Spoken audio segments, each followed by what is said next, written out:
Hello and welcome to this video on how to sort of plan and analyse one of the texts from the Paris Anthology and just sort of looking for a way in which we can cover all the assessment objectives and make sure all the skills are covered.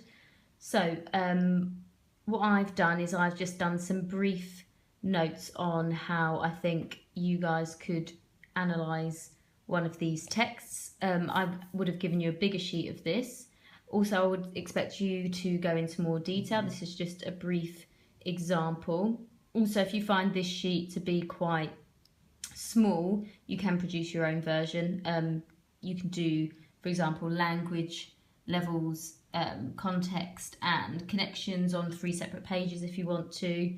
I have sent you this sheet electronically so you can just adapt it as you like. So the first skill on the mark scheme is for your language levels and sort of the analysis of terminology. What you've got are, and in your book it shows you quite clearly, the 6 language levels that you are expected to analyse in a text.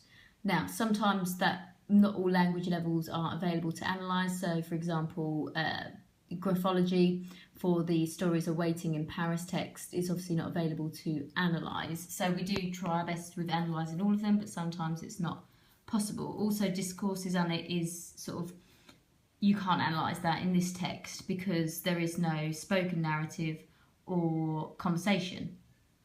But we can analyse lexis and semantics, grammar, phonics, phonology and prosodics, and pragmatics, which is excellent. So, starting with lexis and semantics, but sorry, before we go into this is sort of I would expect you guys to have analysed the text in a bit of detail before you move on to this sheet, because what I found was it is sort of quite difficult just to go straight from a text to doing this.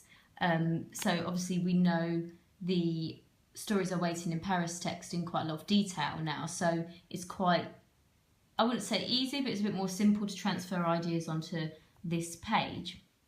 So starting with lexis and semantics, which is your vocabulary, one of the things that we noticed was the repetition of the word maybe, and I've sort of put that in my other language there, which is that it is repeated. If you are not confident with the language levels yet, please don't be afraid to just use this book as a reference right up until you start revising for the exam. So what I would do if I wasn't confident with the word maybe, type it into Google and it will show that it's an adverb. Now, what type of adverb is that? So I'll just look at this list here, and I looked down and saw that it was a relational adverb. So now I can talk about that technique. I also know from my previous sort of studying of spoken language that hedging is a form of showing maybe, perhaps, sort of. So it's also the use of hedging. We also picked out from this text that there's a lot of ambiguous language that shows possibilities. This, that, here, there, this and that are demonstrative pronouns. So it's just sort of breaking down what you already know and what you've already analysed. Moving on to, so that's basically the sort of how vocabulary is used in your text. I could have gone into more detail, but I think that's enough to show you what I would like you guys to do. Again, you go into as much detail as you feel you need to. Moving on to grammar. Now, when we're looking at grammar, we're looking at phrases, clauses, and sentences. So one of the things that I noticed when looking at the stories awaiting in Paris text was that there was a lot of verb phrases, so phrases around the word go, which is the main verb. I also noticed that there was an auxiliary verb which shows the tense, you'll, but if you broke that down into 2 words, it's you will. So will is the future form of the verb, so maybe you will go, and then that's the verb. From doing this, I noticed that sort of halfway down, so here we go, you'll. So all the auxiliary verbs are in the future tense until we get to here. Maybe you see this, and that's in the present tense. Now, I've made a note of that, and maybe you would go on to analyse that later to show how perhaps the because the context is, or because the generic convention is advertising, maybe that's a form of manipulation to get the audience into already thinking that they're going to go. So they've put the auxiliary verb in the present tense. It could also demonstrate the French accent, which is also another persuasive technique, which we'll get on into a minute. But if you're unconfident with grammar, all you need to do is have a quick look at language level 2, which is grammar. I just skimmed and scanned through here for something that would match up in the text.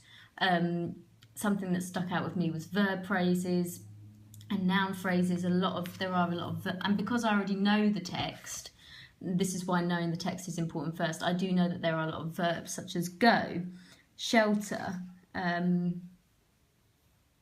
what else have we got? Meet. So we have got a lot of verb phrases, and we have got a lot of auxiliary verbs as well. The primary auxiliary verbs are you will. So a lot of future tense being used. Okay, so just make sure that you are just, if you're not confident, use the textbook. That's what it's there for. Okay, then we move on to phonetics, phonology and prosodics, which is the different aspects of sound, which is good for us because this is a spoken mode text, so there will be the use of sound. So for example, the bold words demonstrate stress.